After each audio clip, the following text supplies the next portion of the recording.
Buenas noches, hermanos y hermanas. Estamos compartiendo el día de hoy un tema que lleva por título consagración y estamos usando como contexto bíblico el templo de Jerusalén construido por el rey Salomón, y la base bíblica de este tema está en 2 de Crónicas, capítulos 5, 6 y 7. Pero como la lectura es bastante grande y amplia, solo vamos a tocar algunos textos para ilustrar lo que queremos compartir en esta noche. En primer lugar, queremos mencionar que cuando hablamos del templo de Jerusalén, nos referimos a ese templo que quiso construir originalmente el rey David, pero Dios no se lo permitió, sino que le dijo que uno de sus hijos habría de ser el que construyera el templo. Y esta gracia recayó sobre Salomón, que construyó el templo de Jerusalén, que en su tiempo llegó a ser una de las edificaciones más grandes y lujosas del mundo antiguo. El valor actual de ese templo superaría los 2 billones de dólares si es que se tuviera que valorar en los costos vigentes. Ahora, lo que nos preguntamos al respecto es qué propósitos habrá tenido Dios al permitir que Salomón lo construya.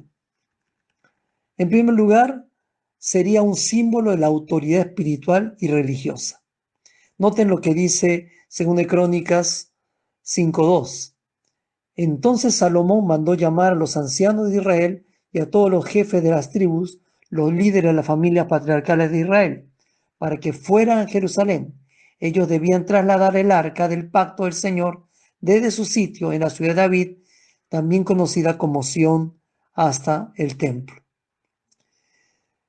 Una de las cosas que hay que notar es que al ubicar el templo en Jerusalén, capital de la nación de Israel, Dios estaba centrando la devoción y la adoración a Él en el corazón mismo de la nación. Y con ello estaba aspirando que se transmitiera ese mismo culto a Dios de generación en generación. En segundo lugar, el templo sería un símbolo de la santidad y majestad de Dios. El capítulo 5, versículos 7 al 9 dicen: Luego los sacerdotes llevaron el arca del pacto del Señor al santuario interior del templo, el lugar santísimo, y la colocaron bajo las alas de los querubines. Los querubines extendían sus alas por encima del arca y formaban una especie de cubierta sobre el arca y las varas para transportarla. Estas varas eran tan largas que los extremos podían verse desde el salón principal del templo, el lugar santo, pero no desde afuera, y allí permanecen hasta el día de hoy. Luego los versículos 12 y 13 dicen: los levitas eran músicos, Asaf, Emán, Jedutún y todos sus hijos y hermanos, vestidos de manto de lino fino, estaban de pie en el lado oriental del altar y tocaban címbalos, liras y arpas. A ellos se les unieron 120 sacerdotes que tocaban trompetas. Los trompetistas y los cantores se unieron para alabar y dar gracias al Señor. Al son de trompetas, címbalos y otros instrumentos, elevaron sus voces y alabaron al Señor con las siguientes palabras: Él es bueno, su fiel amor perdura para siempre.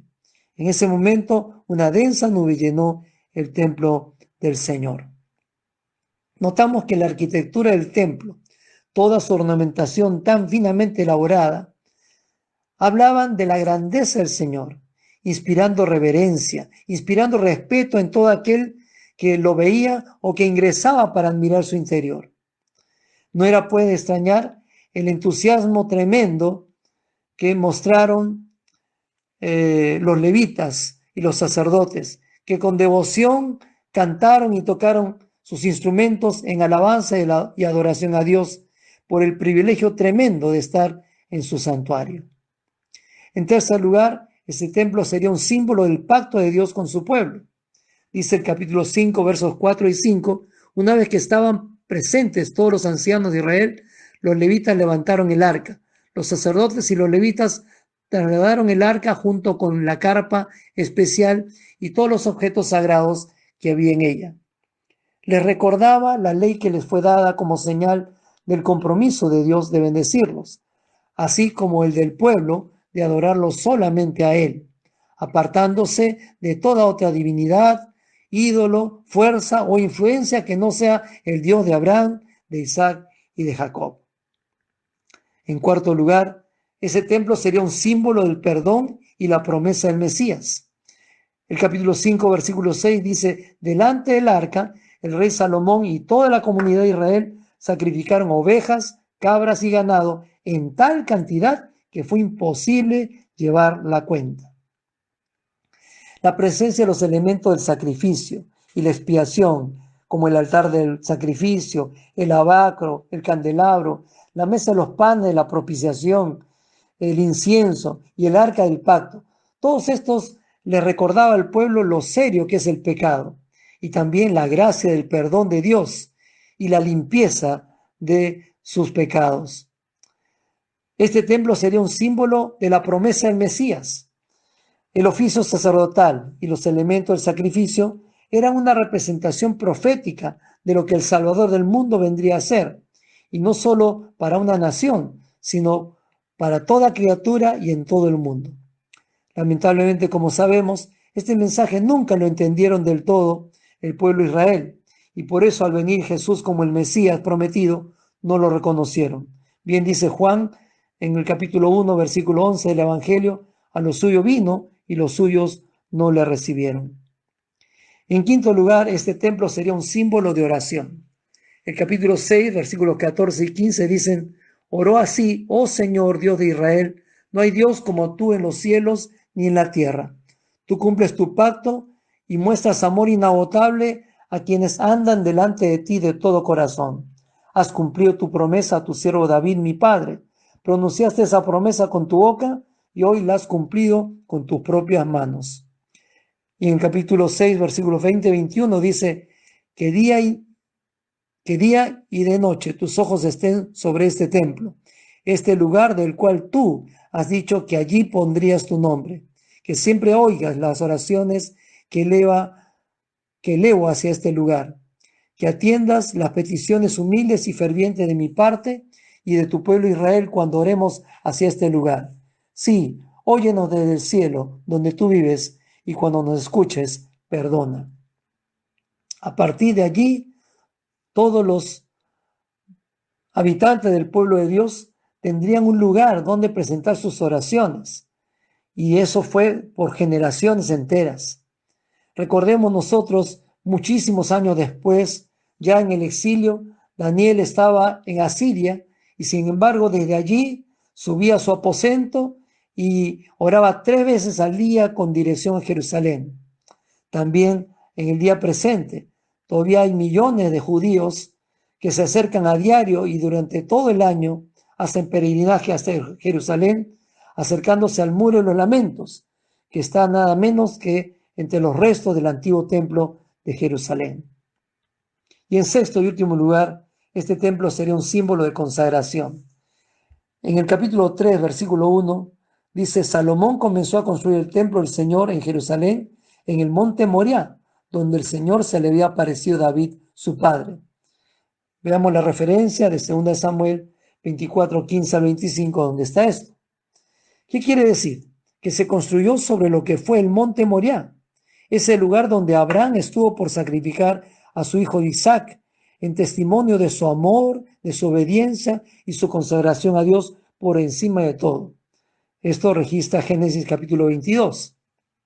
Y esto nos lleva a la conclusión siguiente, que el templo de Jerusalén nos inspira, nos motiva a pensar en la consagración a Dios.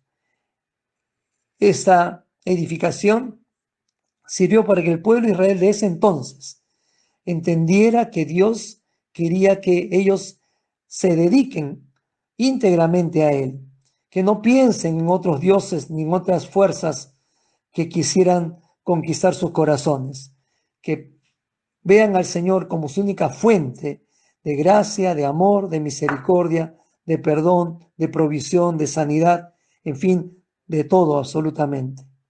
Lamentablemente, La historia nos dice que este hermoso y majestuoso templo fue destruido años más tarde por Nabucodonosor I, rey de Babilonia, quien dañó seriamente el templo y lo saqueó llevándose los instrumentos sagrados a su palacio para libar licor en ellos y adorar a sus dioses paganos.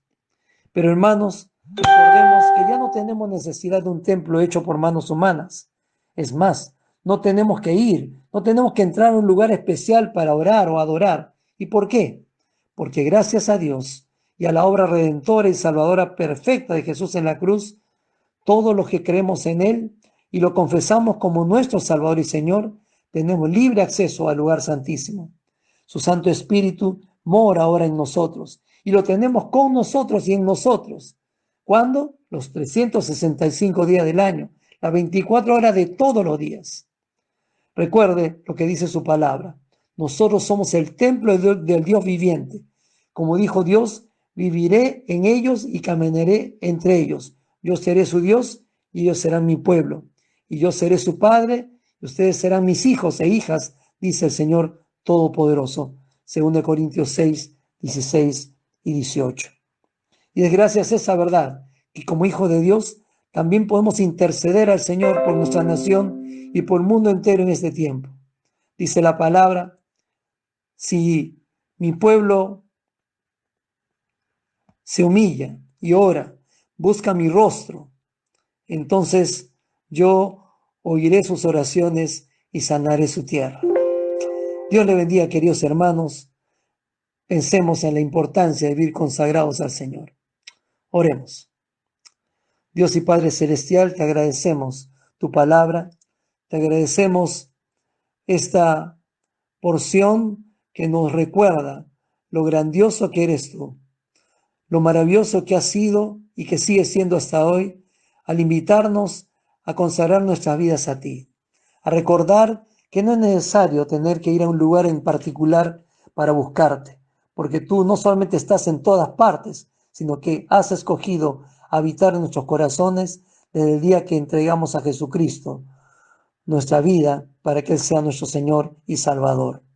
Ahora, Padre, aprovechamos esta ocasión para poner nuestro país delante de ti una vez más, para orar por todas las personas que están padeciendo la infección del coronavirus o aquellos que están con el riesgo de muerte.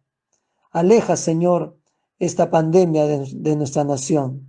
Pero también, oh Dios, en medio de esta triste circunstancia, quebranta corazones endurecidos por el pecado. Mueve, Señor, al arrepentimiento a millones de peruanos que todavía no te conocen. Y que este tiempo, que por un lado se vuelve una amenaza a la vida, también se convierte en un tiempo de invitación a la vida eterna por medio de Jesucristo, nuestro Señor y Dios. En su nombre oramos, Padre, agradecidos. Amén.